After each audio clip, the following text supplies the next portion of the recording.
In this video, we're going to take a look at Blazor's data binding support.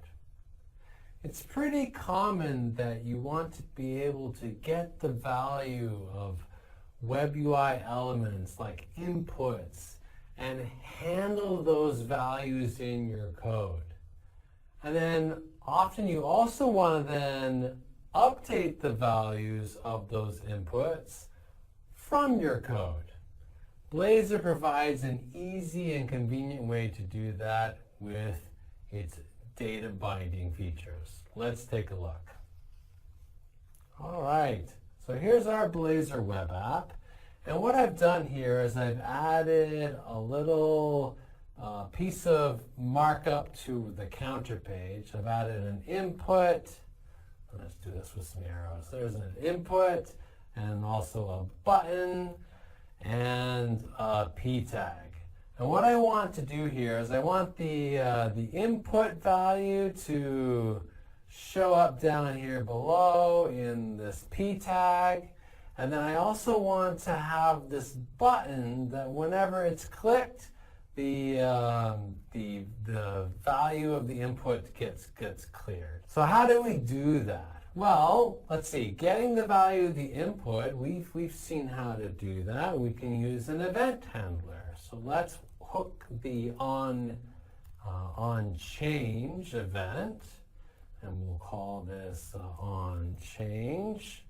And let's go ahead and generate an event handler for that. There we go. All right, and then in our onChange event handler, we will capture the value of the value of that input by using this event arg. So e.value should give us that value. There we go. And that should give us the text value. And then for the button, if we want it to clear the text value when clicked, we just need to hook the onClick event. And let's create an onClick event handler. Go ahead and generate that. And then in this method, we will take the text variable and we'll just set it to the empty string so that we've cleared it. All right, cool. So let's go ahead and run that and see what that currently looks like. So if I now type, ABC and I tab off, my onChange event fired, and we're able to render the value. So we've captured it in our C# text field. Looks good. And then if I hit clear, well, it disappears from the rendered value before, but the input doesn't update. That's because we haven't actually changed the value of the input element itself. How could we do that? Well, we could just go to the input, and it has a value attribute on it that you can set. Let's set it to the value of text, right? So that when we change text to be at the empty string below in the onClick event handler, that should change the input value to be the empty string. Okay, so let's go ahead and save that.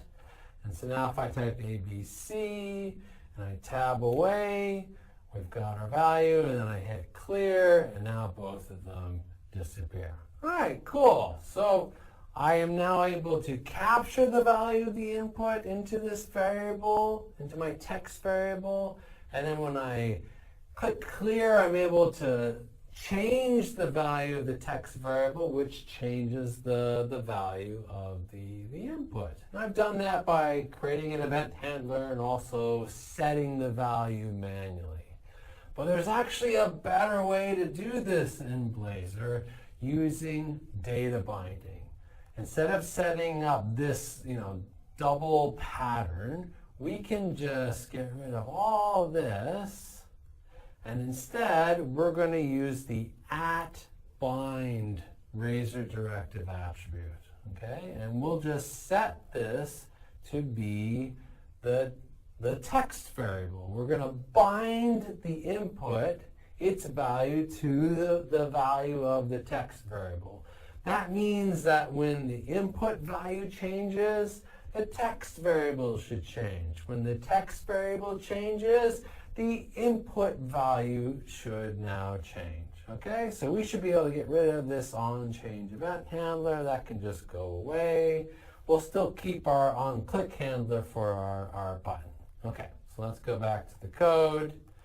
It looks like it's already done that for me. Cool. All right, so now if I type ABC and I tab away, that's working. And if I hit clear, it works as before, but with a much simpler and more robust syntax.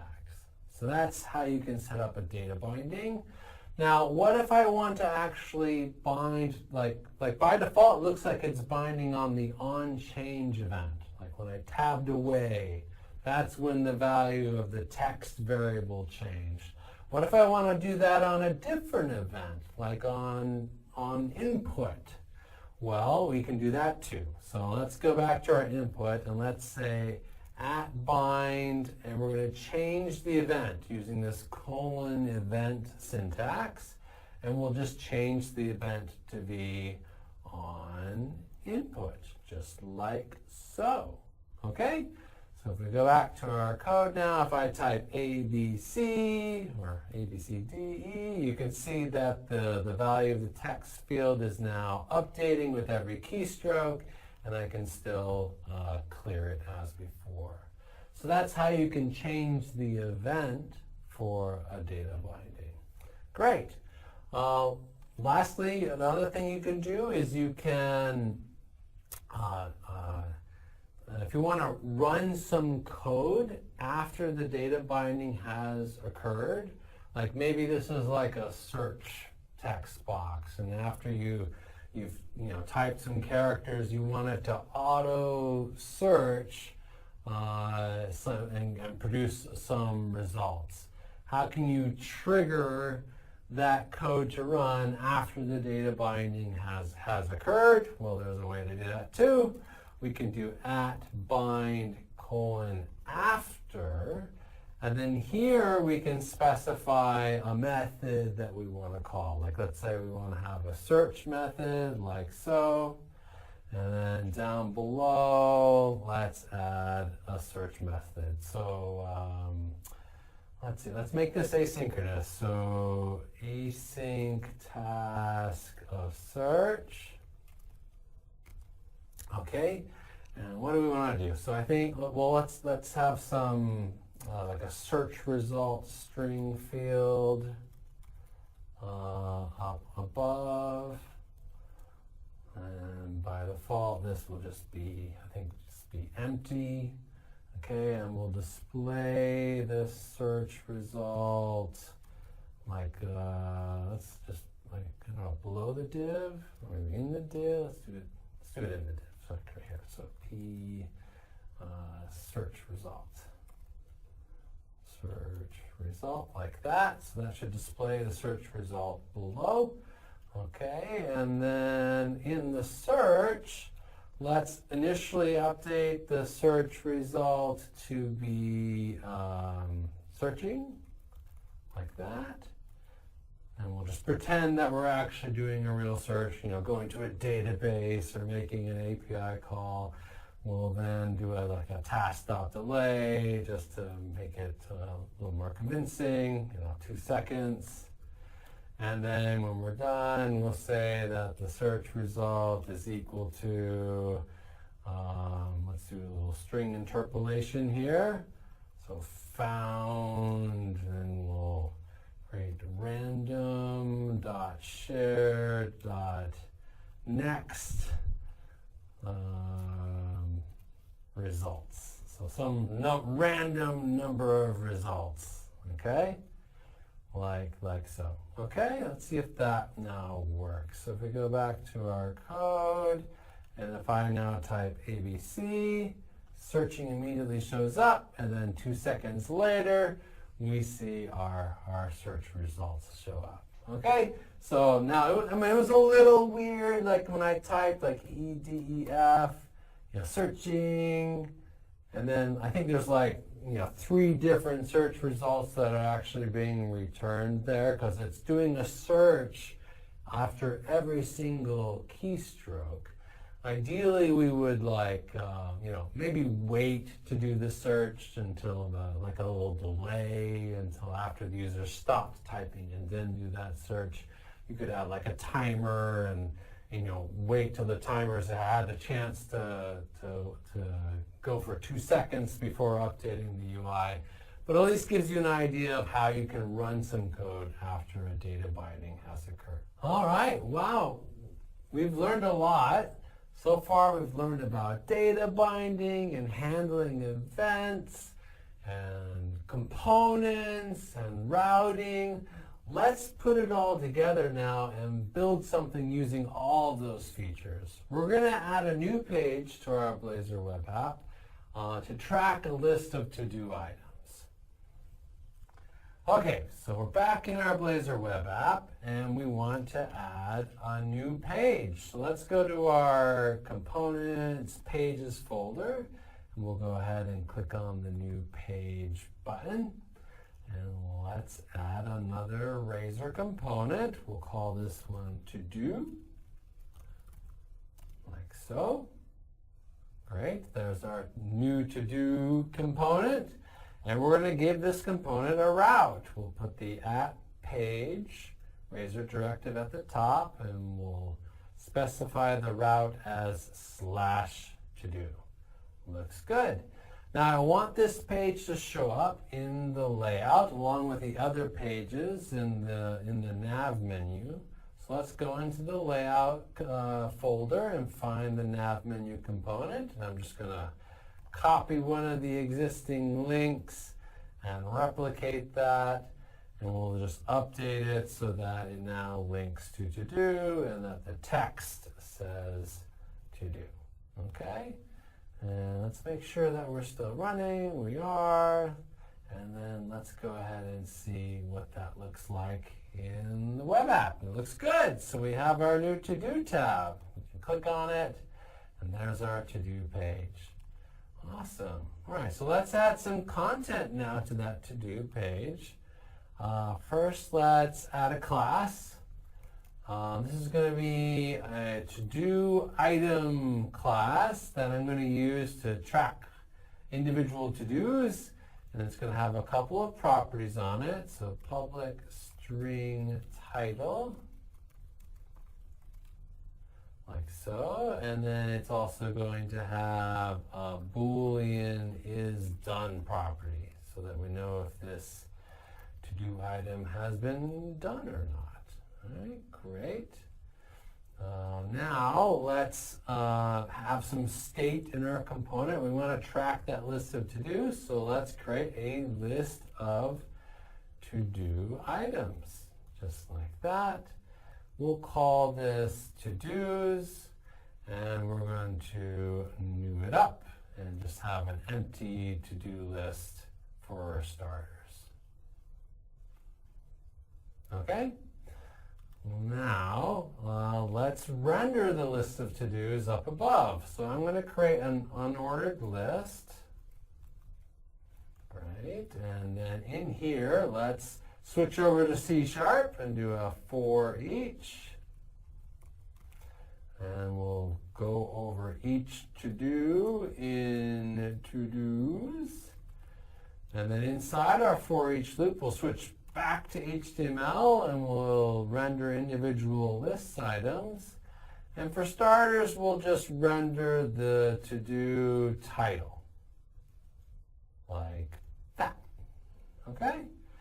Now, if we save that, that should hot reload in, and it did, but we still don't see anything, and that's because we don't have any to-dos yet. We need a way to add some to-dos.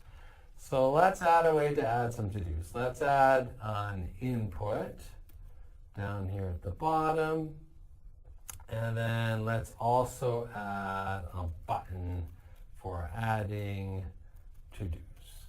Add to-do. Just like that. Okay. Now I want to add an on-click handler to my add to do button, and we'll call this on, let's call it add to do. That's more descriptive. All right, and then let's generate that event handler. Cool, looks good. There's our new event handler. Now what do we want to do in here? Well, we need to be able to add a new to-do item based on whatever the user types in this input. So I'm going to add a string field, string new to-do, like that. And let's just move it up to be empty initially. And then we're going to use those data binding skills. We @bind our input to the new to-do, just like that. Okay, so now whatever's in the input should be bound to this string variable. And then when we click the add button, we can just say, well, if we have, string that is null, or let's do null or white space. If it's, if it's not, if they didn't type anything, we don't want to add a to do for just a blank string. So it's not null or type or white space, the new to do, then we can add it. So let's take our to-do list, and we'll add a new to-do item. And in this to-do item, we'll set the title to be our new to-do, just like that. Okay, and then we should probably clear out the new to-do field to be empty again, just like so. Two-way data binding, so we can update the field. It should update the input as well. All right, let's go ahead and restart the app so that those changes can apply. And let's see if that works. So now we go back to the app. Okay, we've got our input. I don't know, eat. Oh, it's not working here. Why is it not working? Well, the reason why it's not working is because this page is not yet interactive. Now, we haven't talked a lot about this yet. You may have noticed this when we were working on the counter page, that there was this render mode directive up at the top that's making the counter component interactive. We're using interactive server. We need that in order to be able to handle UI events from within our to-do page component. We'll talk more about that in a future video, but for now, let's just go ahead and add that missing razor directive right at the top, and we'll make sure that that gets applied to the app. And then now let's see, can we add some to-dos? So eat, yes, okay, drink, sleep. Sleep is good. Great. Okay, so it's working. So we're able to add to-dos. Data binding is working. We need some, there's no checkboxes. To-do lists have to have checkboxes, right? So let's add a checkbox. Let's go and do, instead of just rendering the title, let's add a couple of inputs here. The first one will be of type checkbox, which is like a Boolean value, right? And so we want to bind the value of this checkbox to the current to-dos is done property. I haven't seen this before, but here we're using like a whole C# expression instead of just like a single value in our data binding expression. That's totally fine. That's totally cool. You can do that. And then maybe we'll also data bind the actual title too, so you can change the title of the to-do. So we'll just have a text box, and we will bind that to to-do.title, just like so. Okay? So if we save that, .watch is telling me it needs to restart. That's fine. Okay, so now if I say eat and sleep, we've got check boxes, check boxes that we can check, and we can edit this and say, shower instead of eat or whatever.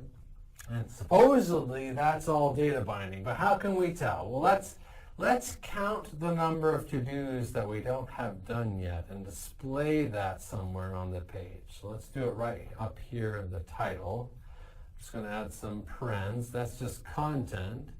But inside the parens, I'm going to take our to-dos and let's count the number of to-dos. Well, this has got like a lambda where we take take a to-do and we check, like, is it not done? Is t.is done false? Then we want to count it, right? Count our unfinished to-dos. All right, let's save that.